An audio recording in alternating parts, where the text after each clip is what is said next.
প্রথম বর্ষের শিক্ষার্থীদের ভোটার তালিকায় অন্তর্ভুক্ত করার দাবিতে রাজশাহী বিশ্ববিদ্যালয়ের কোষাধ্যক্ষের কার্যালয়ের সামনে অবস্থান কর্মসূচি পালন করছে ছাত্রদল। এ সময় চেয়ার টেবিল ভাঙচুর ও কোষাধ্যক্ষের কার্যালয়ে তালা ঝুলিয়ে দিয়ে বিক্ষোভ করে তারা। এ বিষয়ে বিস্তারিত জানাতে রাকসুর কোষাধ্যক্ষের কার্যালয়ের সামনে থেকে সরাসরি যুক্ত হচ্ছেন প্রতিনিধি বুলবুল হাবিব। হাবিব, আমরা বলছিলাম যে অবস্থান কর্মসূচি পালন করছে ছাত্রদল, এই মুহূর্তে চিত্র জানাবেন।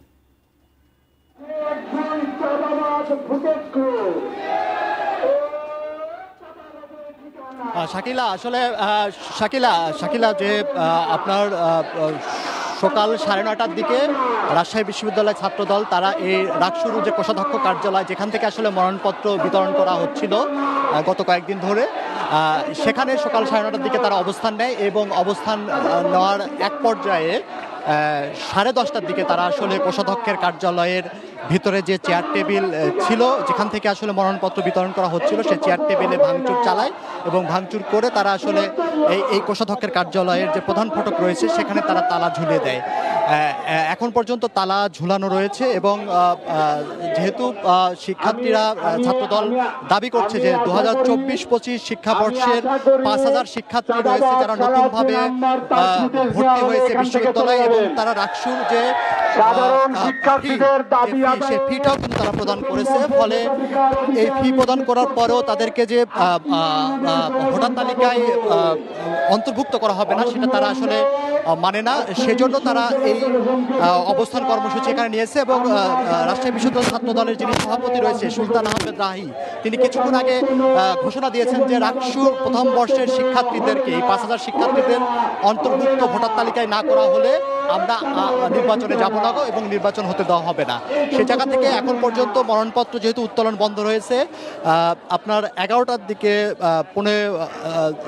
11:15 দিকে আসলে রাজশাহী বিশ্ববিদ্যালয়ের বৈষম্য বিরোধী ছাত্র আন্দোলনের সাবেক সমন্বয়ক যিনি সালাউদ্দিন আম্বার, তিনি আসলে এখানে মনোনয়নপত্র উত্তোলন করতে আসেন, কিন্তু সেখানে মনোনয়নপত্র উত্তোলন তাকে বাধা দেওয়া হয় এবং এখন পর্যন্ত বাকবিতণ্ডা চলছে তাদের উভয় পক্ষের মধ্যে এবং এখানে একটা উত্তেজনা, সেই উত্তেজনা পরিস্থিতি বিরাজ করছে এবং একটা আপনি দেখছেন যে একটা মানে দুই পক্ষের মধ্যে বৈষম্য বিরোধী ছাত্র আন্দোলন এবং আন্দোলনের যে সমন্বয়ক সালাউদ্দিন আম্বার এবং ছাত্র দলের মধ্যে কিন্তু একটা উত্তেজনা, সেই উত্তেজনা এবং বাকবিতণ্ডা সেটা কিন্তু চলছে।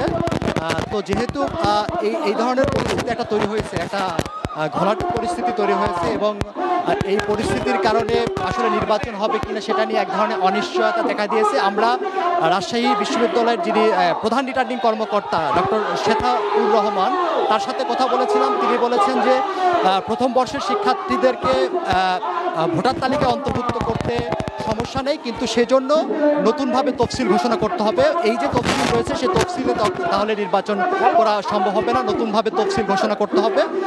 ফলে সেজন্য একটা সময় লাগবে, কিন্তু একটা গণতান্ত্রিক প্রক্রিয়ার মধ্য দিয়ে সেটা যেতে হবে। তিনি সেই কথাটা বলেছেন এবং তারা বলছেন যে ছাত্রদল আসলে সেই গণতান্ত্রিক প্রক্রিয়ার মধ্যে দিয়ে না গিয়ে তারা একটা ভায়োলেন্সের দিকে যাচ্ছে, সেরকমটি তাদের কাছে মনে হয়েছে বলে তারা জানিয়েছেন। তো যেহেতু এখন পর্যন্ত আসলে এখানে আর কাউকেই মানে ভিতরে কক্ষের ভিতরে আসলে যারা প্রধান নির্বাচন কর্মকর্তা থেকে শুরু করে প্রধান রিটার্নিং কর্মকর্তা যারা, তারা কক্ষের ভিতরে অবস্থান নিয়েছেন, কিন্তু মনোনয়নপত্র বিতরণ কার্যক্রম সম্পূর্ণভাবে বন্ধ রয়েছে এবং কোনো মনোনয়নপত্র বিতরণ হচ্ছে না এবং একটা উত্তেজনা যেটা, সেই উত্তেজনাকর পরিস্থিতি কিন্তু বাহিরে তৈরি হয়েছে এবং এখানে আমরা দেখেছি যে ছাত্রদলের তারা অবস্থান নিয়ে তারা বিভিন্ন বক্তব্য দিচ্ছিলেন এবং ছাত্রদল মানে বিএনপি ঘরানার যেসব শিক্ষক রয়েছেন তারাও কিন্তু এসে ছাত্রদলের সাথে একাত্মতা প্রকাশ করে তারা এই নির্বাচন বানচালের বিষয়ে কথা বলেছেন এবং বক্তব্য দিয়েছেন। তো যেহেতু এখন পর্যন্ত এই ধরনের একটা উত্তেজনাকর পরিস্থিতি রয়েছে যে আসলে এখানে যেহেতু সালাউদ্দিন আম্বার বৈষম্য বিরোধী ছাত্র আন্দোলনের সাবেক সমন্বয়ক, তিনি এখানে রয়েছেন, তিনি দেখছেন যে তিনি বলছেন যে আমি মনোনয়নপত্র মানে নিয়ে তবে যাব এবং ছাত্রদল তাকে মনোনয়ন নিতে দিবে না। তিনি তালা ভেঙে মনোনয়নপত্র উত্তোলন করবে, কিন্তু ছাত্রদল তাকে মনোনয়নপত্র উত্তোলন করতে দিবে না, এরকম একটা পরিস্থিতি কিন্তু রয়েছে। ফলে এখন পর্যন্ত আমরা শেথাউর রহমান বলেছেন তারা প্রশাসনকে জানিয়েছেন পুরো বিষয়টি, কিন্তু প্রশাসনের প্রক্টরকে আমরা বাহিরে দূরে অবস্থান করতে দেখছি, কিন্তু এই ঘটনাস্থল থেকে বেশ খানিকটা দূরে তিনি অবস্থান করছেন, কিন্তু এই বিষয়টি যে সুরাহ কিভাবে হবে সে বিষয়ে কোনো নির্দেশনা বা সেটা কিন্তু কোনো কিছু দিতে পারছেন না। তো ফলে যেহেতু শিক্ষার্থীদের যে এই যে ছাত্র দলের এই মরণপত্র বিতরণকে কেন্দ্র করে তালা ঝুলিয়ে দেওয়া এবং সেখানে সালাউদ্দিন আম্বার মরণপত্র উত্তোলন করতে আসা নিয়ে একটা ঘামাটি পরিস্থিতি কিন্তু বিরাজ করছে। তো এখন পর্যন্ত যেহেতু প্রশাসনের পক্ষ থেকে আমরা কোনো সুরাহ পাইনি বা প্রশাসন পক্ষ থেকে আমরা কিছু জানতে পারিনি, এখন দেখার বিষয় যে পরিস্থিতি আসলে কোন দিকে যায়। তো সেখানেই ছিল এখান থেকে যে একটা ঘোলাটে পরিস্থিতি তৈরি হয়েছে উত্তোলনকে কেন্দ্র করে, যেহেতু আজকে উত্তোলনের শেষ দিন রয়েছে, ফলে আজকে সেই মরণপত্র উত্তোলন কি আসলে করতে পারেন কিনা সেটা আসলে দেখার বিষয়। তো আমরা সভাপতিকে পেয়েছি, আমরা যদি কথা বলি যে আপনারা তো আন্দোলন করছেন, একটু যদি বলেন আপনাদের দাবিটা যদি আরেকবার। আপনাদের দাবি একটা ঘোলাটে পরিস্থিতি তৈরি হয়েছে আমরা দেখতে পাচ্ছি। আমাদের দাবি প্রথম বর্ষের শিক্ষার্থীদেরকে ভোটের অধিকার ফিরে দিতে হবে। ভোটের অধিকার ফিরে দিলেই আমাদের আন্দোলন স্থগিত করা হবে, আমাদের একটাই দাবি।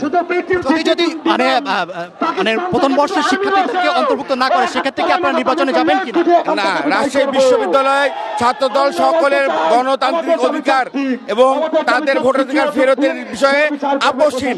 আমাদের 15 বছর আন্দোলন ছিল ভোটের অধিকার প্রতিষ্ঠিত করার জন্যই।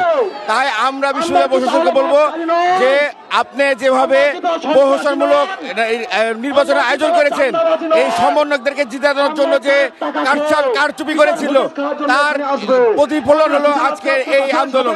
আমরা চাই যে অনতিবিলম্বে প্রথম বর্ষের শিক্ষার্থীদের ভোটের অধিকার ফেরত হোক, আমাদের আন্দোলন প্রত্যাহার করা হবে। আমরা ছাত্রদল সভাপতির কথা শুনছিলাম, আন্দোলন মানে এরকম একটা পরিস্থিতি রয়েছে, এখন আসলে দেখা যাক কি পরিস্থিতি দাঁড়ায়। শাকিল আইচুল এখান থেকে যে কর্মসূচি চলছে তালা ঝুলিয়ে দিয়েছে এবং একটা উদ্ভূত যে পরিস্থিতি